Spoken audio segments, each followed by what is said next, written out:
හරි. මේ ගානේ වස්තුවක ප්‍රක්ෂේපණ ප්‍රවේගයේ තිරස් හා සිරස් ආරචක දීලා තියෙනවා. අපෙන් අහන්නේ එයාගේ තිරස් පරාසය. තිරස් පරාසය හොයනකොට අපිට අවශ්‍ය වෙනවා ඒ පැත්තට නැත්නම් මේකේ දීලා තියෙන විදිහට A සිට B දක්වා ගමන් කරන්න ගත වුණු කාලය හොයාගන්න ඕන.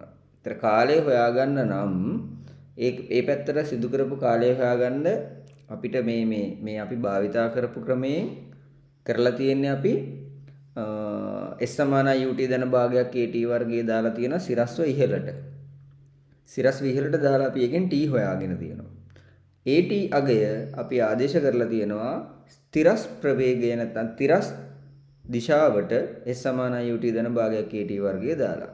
ඒතර ඕක තමයි කරන ක්‍රමය. ඒතර අපි මුලින්ම හොයා ගන්නවා පියාසර කාලය. ඒ පියාසර කාලය තුල තිරසට ගමන් කරපු දුර නැත්නම් තිරස්ව සිදු කළ විස්ථාපනය අපි හොයාගෙන තියෙනවා. ඔන්න ඔය ක්‍රමයට තමයි මේ ගාන හදලා තියෙන්නේ.